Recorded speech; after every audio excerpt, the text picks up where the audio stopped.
3, 2, 1...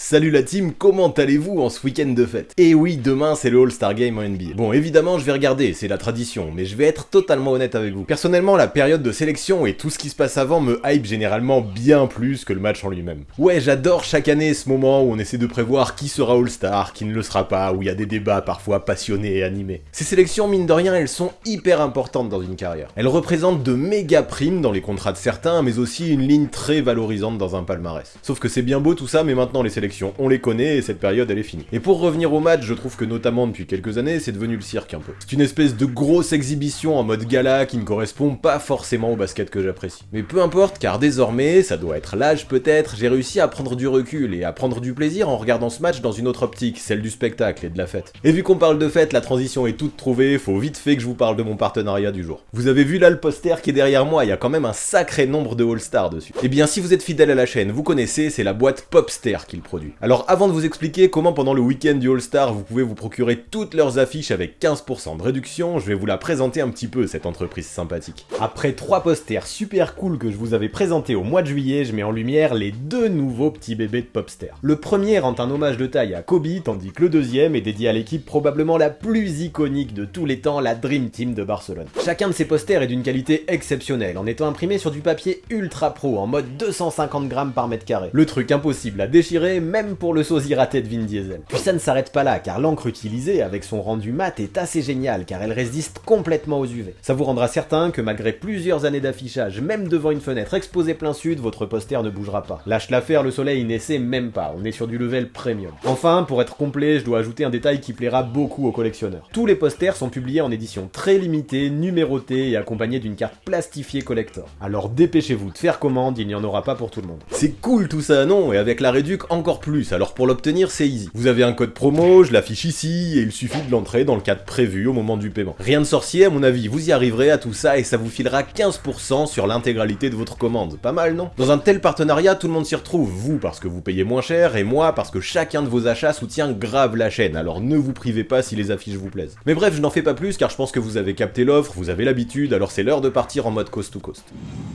Alors en intro, je parlais du All-Star Game, mais en vrai, ce qui m'intéresse le plus désormais, c'est la deuxième partie de la saison de ouf que nous sommes en train de vivre. Et cette deuxième partie, elle va être définie par un événement que chaque année j'attends avec impatience, la trade deadline. Elle aura lieu dans quelques semaines, le 25 mars exactement, et c'est forcé, il y a des équipes qui vont bouger. D'un côté, on aura les teams vendeuses, dont la saison est désespérée ou pas loin. Elles essaieront notamment de se débarrasser de contrats expirants pour obtenir en retour des assets. D'un autre côté, on aura les équipes acheteuses, celles à qui il ne manque qu'une ou deux pièces pour bien performer en playoff et pourquoi pas essayer de viser le titre. Forcément, entre ces deux clans, dans les prochaines semaines, ça va partir en mode négociation musclée. Voilà pourquoi c'est parti. Aujourd'hui, je vous livre 6 trades qui à mes yeux semblent win-win et plutôt réalistes que j'aimerais voir arriver avant cette trade deadline.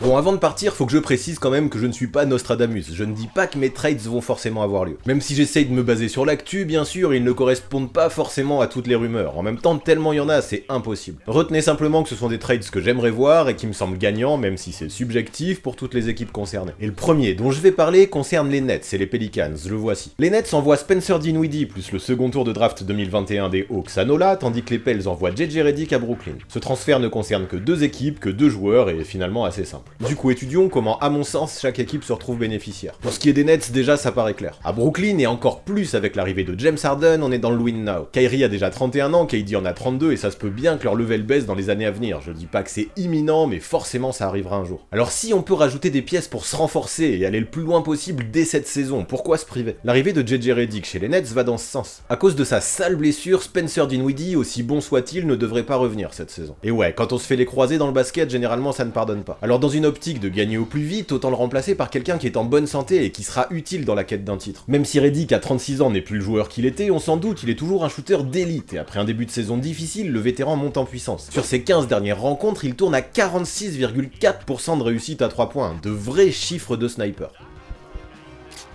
Quand on veut un titre, jamais on ne dispose de suffisamment de shooters dans la NBA moderne. De plus, quand on possède un trio comme celui des Nets qui attire les défenses comme jamais, ceux qui peuvent briller sans le ballon autour d'eux et prendre les écrans sont d'une importance capitale. À Brooklyn, en remplaçant un mec qui est blessé par un joueur qui dispose du profil adéquat, sur le court terme, on est forcément gagnant. Du côté des Pelicans, par contre, c'est différent. L'objectif, comme j'en parlais récemment dans ma vidéo sur Zion, c'est d'abord de développer les jeunes. Le départ de Redick donnera des minutes aux postes 1 et 2 aux petites pépites que sont Kyra Lewis Jr. ou Nickeil Alexander Walker, je trouve ça intéressant. Puis si l'an prochain ils veulent viser plus haut et que les gamins ne conviennent pas, ils auront toujours un plan B. Et oui, Dinwiddie pourrait leur être d'une aide précieuse s'il active sa player option, et s'il ne l'active pas, ce qui serait peu probable après sa blessure, Nola disposera de ses bird rights pour le re-signer, tout ça c'est déjà bien. Et même en cas de départ de Dinwiddie, de toute façon les Pels disposeront du second tour des Hawks. Alors tout ça honnêtement, ça me semble être une belle consolation dans une équipe qui mise la plupart de ses jetons sur l'avenir en échange d'un vétéran en fin de contrat qui pique du temps de jeu aux jeunes.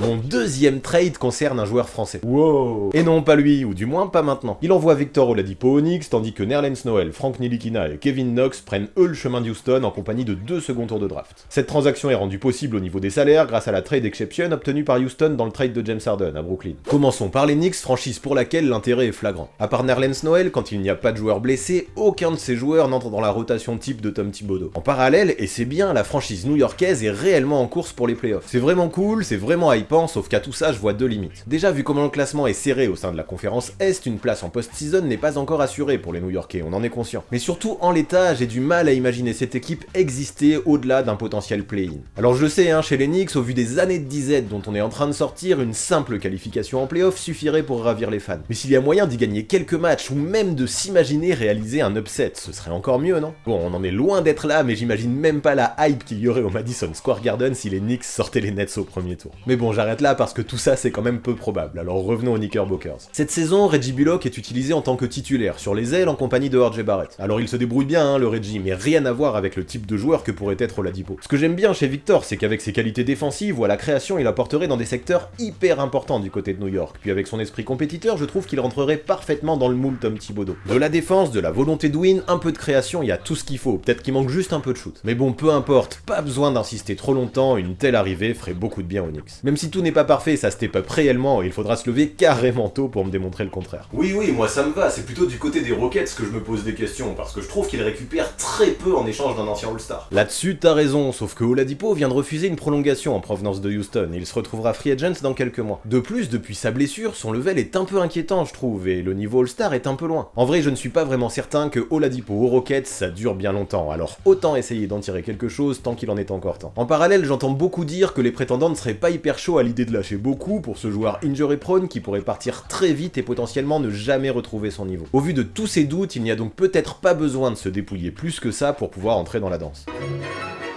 Du coup, ça me semble évident, je pense que Houston prendra surtout ce qu'on voudra bien leur donner. Là, avec Frank Ntilikina et Kevin Knox, ils obtiennent 2 joueurs plutôt jeunes. Aucun de ces 2 joueurs n'a fait ses preuves au Madison Square Garden, mais un nouveau contexte pourrait peut-être les aider à passer un cap. Si ça marche pour Frank, il sera free agent avec restriction, et les Rockets auront donc l'avantage pour le prolonger et le retenir. Si ça ne fonctionne pas, ils pourront le laisser partir, l'oublier et passer à autre chose dans leur reconstruction. Knox, c'est un peu la même, le gars a du potentiel, du talent, il a juste pas réussi à l'exploiter jusque-là, alors pourquoi ne pas tenter le coup? Quant à Nerlens Noel, qui sera libre en fin d'année, il apportera pour cette saison un peu de densité au secteur intérieur bien touché depuis le départ de DeMarcus Cousins et la blessure de Christian Wood. Alors ok, ça ne servira pas à grand chose vu que Houston ne va probablement rien jouer cette saison. Ceci dit, ça pourrait contenter John Wall qui, de ce que j'ai lu, en a sa claque du small ball et aimerait bien un partenaire pour pouvoir jouer de temps en temps en pick and roll. Noel n'est pas un expert pour ça, mais il dépannera un minimum, tout en protégeant le cercle bien mieux que ce que le fait PJ Tucker. Enfin, les seconds tours sont là, eux aussi, pour continuer à capitaliser sur l'avenir. Et si les Rockets ne sont vraiment pas emballés par ces 2 picks, les Knicks pourront toujours lâcher leur first 2021 en provenance de Dallas à la place. Peut-être que ça finira par les convaincre, mais si ça se trouve, il n'y en a même pas besoin. Alors c'est sûr, à première vue, tout ça peut représenter une bien maigre consolation à Houston pour un joueur comme Oladipo. Mais non seulement c'est mieux que rien, mais en plus, pas certain qu'il puisse prétendre à beaucoup mieux.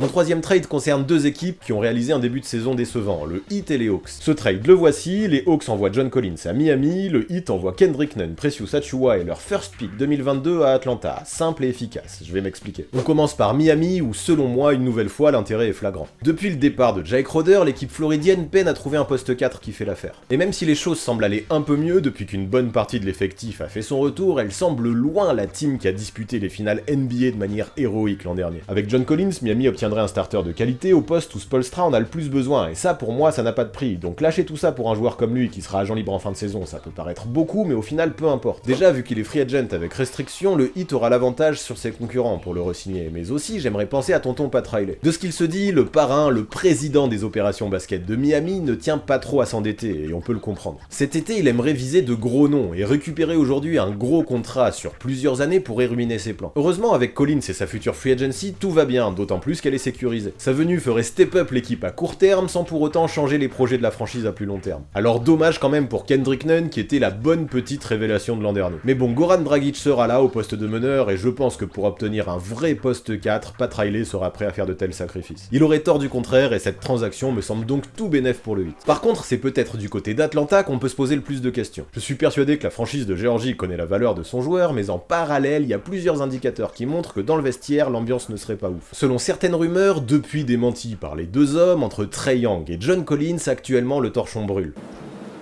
L'intérieur aurait reproché à son meneur de ne pas lui donner la gonfle. Et même s'il y a de vraies incertitudes quant à la réalité de ce discours, tout n'est quand même pas bien net. Moi je pense que Collins, vu qu'il sera agent libre cet été, a à cœur de toucher des ballons et de briller pour signer le plus gros chèque possible. L'imaginer râler à ce propos ne me paraît donc pas si incohérent que ça. Alors dans ce contexte, avec tous ces paramètres, il ne serait pas forcément étonnant que tout ne soit pas tout rose dans les coulisses. Du coup, afin de donner davantage d'alchimie à cette équipe qui avait de grosses attentes au vu du recrutement pendant l'off-season, je pense que les Hawks seront attentifs à toute offre de transfert. Et franchement, quand j'y réfléchis, la proposition du Heat ne me semblerait pas si mal. Si elle n'aide pas forcément les Hawks sur le court terme, elle pourrait être beaucoup plus intéressante sur le long terme, et ça tombe bien, l'équipe est jeune. Déjà, le rookie Precious Achiuwa est un jeune prometteur, on ne va pas le nier. Son profil de déménageur est différent de celui de Collins, et c'est peut-être tant mieux. Il a moins besoin du ballon, prend des rebonds, défend, fait le sale boulot, et c'est peut-être ce genre de fit qui convient le mieux avec Trae Young. Le potentiel est là chez l'ancien des Tigers, et ça vaut peut-être le coup de tenter le pari. De plus, à Atlanta, lors de la dernière intersaison, on pensait avoir trouvé des doublures intéressantes à Trae Young, avec Chris Dunn ou Rajon Rondo. Et pour le moment, je vais peut-être être un peu sévère, mais c'est un vrai flop. Dunn qui est blessé n'a encore pas joué un match, et pour Rondo, même s'il est présent un peu plus sur le terrain, c'est très compliqué. Absent régulièrement lui aussi, il peine à être efficace avec régularité. Le temps de jeu qui lui est donné, il capitalise peu dessus, et on peut comprendre que ce soit frustrant, voire que lors de sa dernière titularisation, il n'a pas mis un point et a tiré à 0 sur 7, ça peut poser question. Est-il à 35 ans le backup idéal pour Trae Young? Je n'en suis pas sûr. Si Rajon Rondo pourra toujours avoir un apport très important dans le vestiaire, sur le terrain, je pense que Kendrick Nunn sera plus utile. Perso, je le vois bien remplir un rôle d'étincelle en sortie de banc. Le gars est capable de scorer vite et bien, en peu de temps, tout en présentant un niveau au moins correct en défense. Honnêtement, au vu de ses paramètres, ça me paraît fité avec cette équipe des Hawks. Après, c'est clair que c'est risqué quand même, car Nunn pourrait très bien faire ses valises cet été. Mais peu importe, parce qu'avec son arrivée, mais aussi celle d'Achiuwa, je pense que Atlanta peut rester en course pour le play-in malgré le départ de John Collins. Ça limitera au moins la casse, car à mes yeux, cette saison, c'était l'objectif minimum. Et puis, de toute façon, si Achiuwa devait décevoir et que Nunn devait se barrer, il le restera toujours le premier tour 2022. En y réfléchissant, cette offre n'est pas si mauvaise. Récupérer de tels assets en échange d'un joueur potentiellement malheureux qui aurait très bien pu se barrer cet été, c'est finalement pas si mal.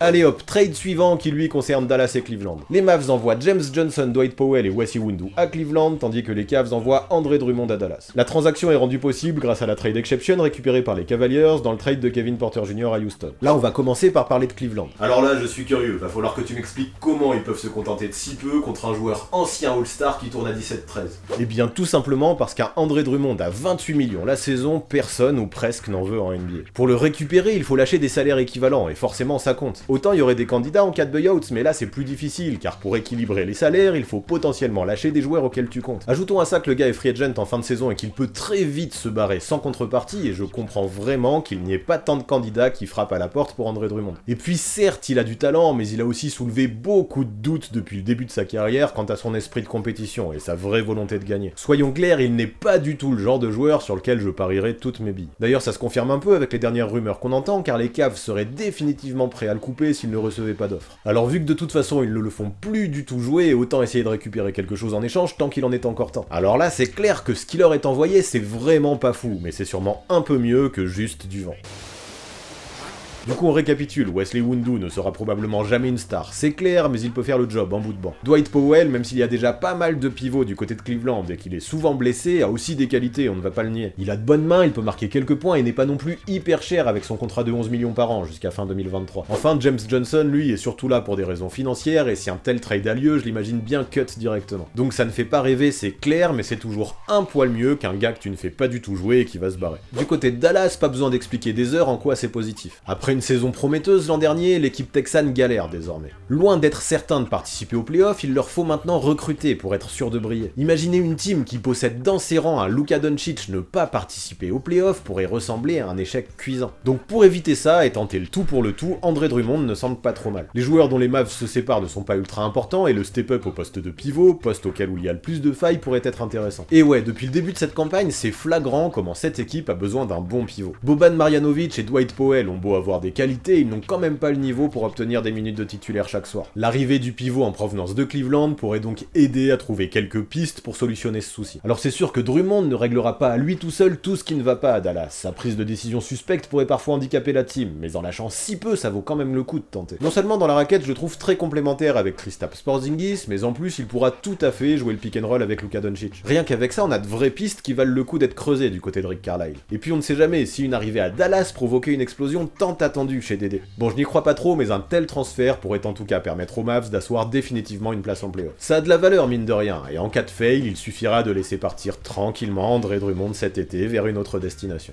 Pour le trade suivant, on passe aux choses sérieuses vu qu'il implique 3 équipes, les Sixers, les Clippers et les Pistons. Dans cette transaction, les Sixers enverraient Mike Scott, Terrence Ferguson et un premier tour de draft à Détroit ainsi qu'un second tour de draft chez les Clippers. Les Pistons enverraient Wayne Ellington à Philly et Delon Wright à LA. Les Clippers de leur côté enverraient Lou Williams à Philadelphie et Terrence Mann à Détroit. Des trade exceptions récupérés dans les transferts de Al Horford et de Derrick Rose sont utilisés pour rendre tout ça valide d'un point de vue financier. Ouf, ça fait beaucoup tout ça et il est temps de récapituler, alors je commence par les Sixers. À Philadelphie, le nouvel objectif n'est même plus caché. En étant à la première place de sa conférence, le but est clair, aller au moins en finale de conf et gérer un minimum. Ils doivent également réussir à assumer un statut d'outsider pour le titre. Sauf que ça, en vrai, c'est beaucoup plus facile à dire qu'à faire. À mon sens, le principal défaut dans cette team, c'est la seconde unit. Milton peut prendre feu, mais manque bien trop souvent d'expérience dans sa prise de décision. Tyrese Maxey a du potentiel, mais il est bien trop jeune pour être une valeur sûre. Dwight Howard est un vrai pilier dans l'énergie et la défense, mais il est bien trop limité en attaque. Enfin, Furkan Korkmaz a un bon shoot, mais il est bien trop régulier pour compter vraiment dans une team avec de tels objectifs. Alors pour moi, ce banc, il faut le densifier, et si possible avec des joueurs expérimentés. Lou Will rentre exactement dans ce profil recherché. Avec le triple meilleur 6ème homme, Philadelphie step up réellement à la création et au tir, et même si à 34 ans il n'a plus ses jambes d'antan et fait sa pire saison depuis plus de 10 ans, ça peut peut-être lui faire du bien de retrouver Doc Rivers. Perso, je suis hyper chaud à l'idée de ramener Lou à la maison. L'arrivée de Wayne Ellington va elle aussi dans le même sens. L'arrière de 33 ans viendra apporter son adresse au tir et son expérience à une équipe qui en a grandement besoin. Alors c'est clair que lâcher un first plus un second pour des joueurs si âgés, ça peut être embêtant, mais à mon avis ça marche comme ça. Maintenant que les fans des Sixers se rassurent, le premier tour de draft qui sera envoyé au vu du bilan de l'équipe ne sera pas si haut. Et pour finir sur eux, je pense vraiment que Philadelphie doit tenter ce genre de petit move avant la deadline pour capitaliser un maximum sur ce bon début de saison. J'entends, mais les Clippers, pourquoi lâcherait-il Lou Will comme ça après tout ce qu'il a fait pour eux? C'est vrai que ça peut paraître surprenant dit comme ça, mais comme je le disais, je pense que le 6ème homme n'a plus le niveau qu'il avait avant. Et surtout, je pense qu'il ne rentre pas vraiment dans le profil que recherchent les Clippers actuellement. Son rôle dans la rotation de Tyronn Lue est moins important que celui qu'il avait avec Doc Rivers, et son temps de jeu a pris du plomb dans l'aile un peu. Désormais en sortie de banc sur les postes 1 et 2, Lou Will partage son temps de jeu aussi avec Reggie Jackson et Luke Kennard, ce qui explique potentiellement son rendement moindre. Mais en fait, je pense que le vrai souci n'est pas là. Dans cette team des Clippers, il manque un vrai meneur, un vrai cerveau au poste 1, un mec qui peut prendre le relais de Beverley, qui bien qu'il défende a de vraies limites dans le scoring ou le playmaking. Vous allez me dire que ce n'est pas grave, car Kawhi Leonard et Paul George peuvent tout à fait monter la balle, créer pour eux et pour les autres, ce qui est tout à fait vrai. Mais maintenant, si un mec de confiance pouvait au moins remonter la gonfle de temps en temps et s'occuper du playmaking, je pense que ça les déchargerait largement. Si en plus cette recrue peut créer pour elle et jouer sans la balle, ce sera un vrai plus. Et justement, j'en reviens à mon trade, je trouve que Delon Wright rentre tout à fait dans ce profil. Titularisé à Détroit depuis la blessure de Killian Hayes, le meneur de jeu montre de très belles choses. Avec des stats proches de 10 points, 5 rebonds et 5 passes, il représente tout à fait le style joueur discret et efficace qui pourrait aider les Clippers à step up. À 28 ans, il est non seulement régulier, mais en plus il semble disposer encore d'un certain potentiel. C'est un mec que je trouve très intelligent sur un terrain, qui prend de très bonnes décisions et je suis persuadé qu'il aidera réellement l'équipe de Tyronn Lue. Alors c'est sûr que symboliquement, ce n'est pas simple de dire au revoir à un gars comme Lou. Bye bye Tinky Winky.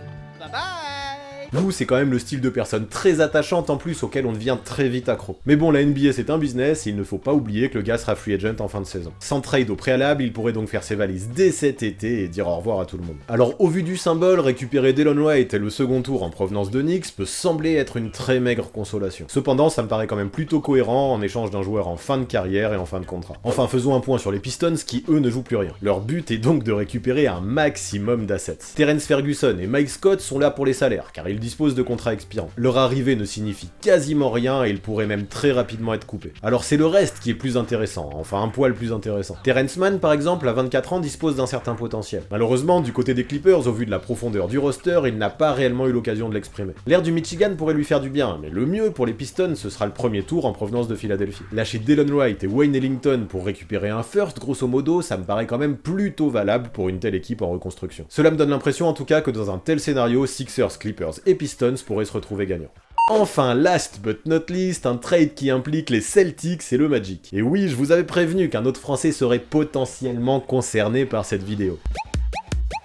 Alors évoquons ce nouveau scénar. Les Celtics envoient leur premier tour 2021 ainsi que leur second tour 2022 à Orlando, tandis que le Magic envoie Evan Fournier à Boston. Boum. Cette transaction est valable grâce à la trade exception reçue par Boston dans le cadre du transfert de Gordon Hayward. Alors je vous vois venir, vous allez me dire que du côté d'Orlando, c'est bien maigre comme compensation en échange d'un joueur comme Evan. Un first qui ne sera pas bien classé et un second tour, ça n'a pas non plus une valeur de ouf sur le marché. Mais le souci, je vous l'énonce. Depuis le début de saison, le Magic a connu beaucoup de blessures. Outre Jonathan Isaac et Markelle Fultz dont la saison est d'ores et déjà terminée, de nombreux cadres ont manqué des matchs du côté d'Orlando. Nikola Vucevic s'est alors mis à briller et a fait de belles stats et a pris le relais comme il a pu. Ce n'est d'ailleurs absolument pas un hasard s'il a obtenu sa première sélection All-Star. Sauf que porter une équipe tout seul, ce n'est pas évident tous les jours. Aujourd'hui, et ce malgré le retour d'Evan qui s'en sort plutôt bien, le Magic semble désormais bien distancé dans la course au playoff. Et d'un autre côté, je me dis qu'ils connaissent le caractère de Fournier. L'arrière est un compétiteur qui veut gagner, et force est de constater qu'à Orlando ça stagne depuis plusieurs années. En fin de contrat cet été, le Français pourrait tout à fait décider d'aller voir ailleurs, c'est même probable. Alors autant essayer de récupérer quelque chose en échange avant la deadline, non? Et mine de rien, pour une team du Magic qui pourrait miser sur les jeunes et sur l'avenir, récupérer 2 pics, aussi bas soit-il, c'est plutôt pas mal. Surtout pour une franchise qui ne jouera probablement rien cette saison, c'est beaucoup mieux que Walou. Voilà pourquoi Orlando, dans un tel scénario, sur le moyen long terme, s'en retrouverait gagnant. Alors passons à Boston désormais. Dois-je vraiment passer des heures à expliquer mon ressenti? L'équipe cette année est d'autant plus depuis la blessure de Marcus Smart est décevante. Danny Ainge a besoin de renforts immédiats, et il le sait. Dans une team qui, dans son roster, dispose de Jason Tatum et Jaylen Brown, 2 All-Stars, une élimination prématurée en playoff ferait tâche, et ne même pas y participer, genre en se faisant sortir lors du play-in, serait encore bien plus honteux.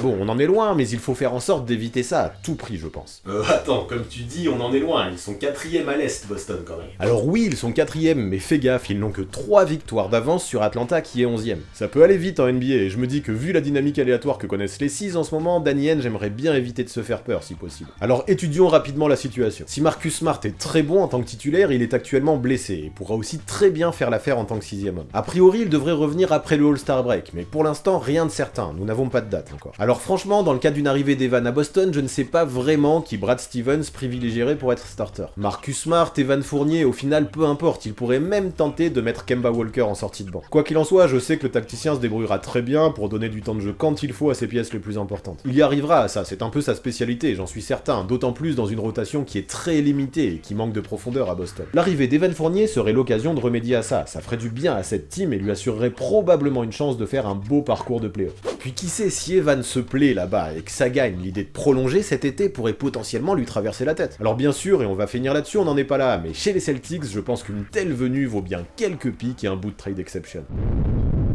Voilà pour ce qui est des 6 trades que j'aimerais voir avant la deadline, voilà pour ce qui est de mon 48ème Coast to Coast. Vous en pensez quoi, vous, de ces transferts? Dites-moi en commentaire combien vous en validez sur 6. Ouais, j'aime bien que vous me mettiez des notes en ce moment. Puis tant qu'à faire, faites-moi part de vos trades aussi, à vous. Je serais curieux de voir ça, et vous allez voir que c'est pas toujours évident de mettre des choses en place. D'ailleurs, si vous voulez vous prêter au jeu, j'ai découvert un site bien plus complet que la trade machine d'ESPN, vu qu'il intègre à la fois les tours de draft, mais aussi les trade exceptions. Utiliser un tel outil pour une telle vidéo, c'est un régal. Je vous mets le lien dans la description. Sinon, vous le savez, pour avoir une vision complémentaire et différente de la NBA, c'est sur la chaîne YouTube de Basket Info que ça se passe. Récemment, quand même il le faut, vu que c'est le All-Star Break, on a sorti un top 10 des meilleurs joueurs de l'histoire jamais All-Star. Allez jeter un œil à la vidéo pour découvrir ça. Pour débattre avec la commu et suivre mes projets au quotidien, vous connaissez, c'est sur Discord et Instagram que ça se passe, ça bouge pas. D'ailleurs, sur Insta, mais aussi Facebook et Twitter, en ce moment, le tournoi des All-Time Teams bat son plein, alors je vous invite vraiment à nous rejoindre sur ces réseaux pour voter chaque jour. Ouais, là on arrive à la fin du premier tour, les choses sérieuses approchent à grands pas, donc c'est c'est vraiment le moment d'apporter votre pierre, j'attends que ça. Et pour finir, vous connaissez les bails, on s'abonne à la chaîne, on active la cloche pour recevoir les notifications, on lâche un maximum de pouces bleus et on rédige ses meilleurs commentaires. Oh ça c'est bon. Yes, c'est ça le référencement. Et pour aller encore plus loin dans le soutien, je vous rappelle que non seulement il y a Tipeee qui est très important, mais aussi l'OP avec Popster qui est actif jusqu'à dimanche soir. C'est en grande partie grâce à ça que la chaîne avance et c'est bien plus efficace que la rémunération YouTube, même si bien entendu actuellement je ne peux me passer de rien. Alors je ne vais pas faire de tri, gros big up à tous ceux qui apportent de la force à la chaîne, quelle qu'en soit la façon. A très vite.